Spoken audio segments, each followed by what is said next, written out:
কেমন হয়েছে?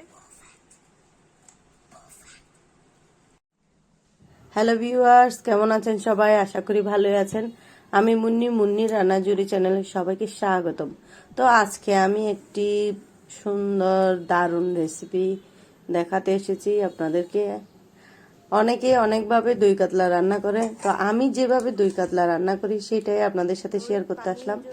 তো আমি প্রথমে কিছু মশলা বেটে নিয়েছি। পেঁয়াজ, রসুন, আদা,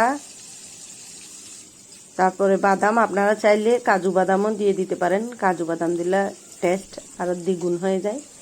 তারপর নিয়েছি গুঁড়া মশলার মধ্যে আমি নিয়েছি মরিচের গুঁড়া, হলুদের গুঁড়া, জিরা গুঁড়া আর ধনিয়া গুঁড়া। এবার মাছগুলোকে ভেজে নেব। মাছ ভাজার সময় অবশ্যই মরিচের গুঁড়া, হলুদের গুঁড়া, লবণের গুঁড়া দিয়ে ভাজবেন, তাহলে কাতলা মাছের টেস্ট আরও বেড়ে যায়। তো প্রথমে পেঁয়াজ ভেজে নিয়ে দিয়ে দিয়েছিলাম বাটা মশলাগুলো। সেইগুলোর গন্ধ চলে গেলে দিয়েছি গুঁড়া মশলাগুলো দিয়েও আমি ভালো করে কষিয়ে নেব। তারপর দইয়ের পানি ঝরিয়ে নিয়েছি, কারণ দইয়ের যে টক ভাব, সে টক ভাব থাকলে আমার হাজবেন্ড খেতে চায় না। তার জন্য আমি টক ভাবটা চলে যাওয়ার জন্য পানি ঝরিয়ে নিয়েছি। পানি ঝরিয়ে নিয়ে দিয়ে দিয়েছি দইগুলো।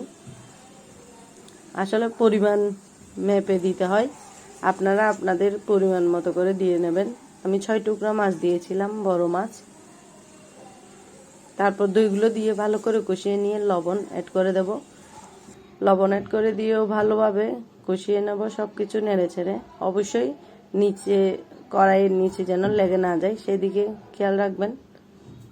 চুলার আঁচটা দেখে শুনে বুঝে দেবেন। দেখুন আমার একদম মশলা থেকে তেল ছেড়ে এসেছে। সম্পূর্ণ তেল ছেড়ে আসা পর্যন্ত একটু অপেক্ষা করে নেব। তারপর দিয়ে দেব পানি, পরিমাণ মতো পানি দিতে হবে। পরিমাণ মতো পানি দিয়ে একটু ফুটে আসলেই দিয়ে দেব মাছগুলো দিয়েও ভালোভাবে ফুটে আসার জন্য অপেক্ষা করে নেব। আমার রান্না যদি আপনাদের ভালো লাগে থাকে অবশ্যই আমার চ্যানেলটি সাবস্ক্রাইব করবেন, লাইক কমেন্ট শেয়ার করতে ভুলবেন না। প্যানের গায়ে লেগে না যাওয়ার জন্য একটু নেড়ে ছেড়ে দেব।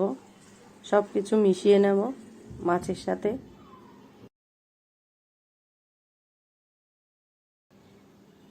মাছ দেওয়া হয়ে গেলে 2 মিনিট পরে অ্যাড করে দেব 1 চা চামচ চিনি।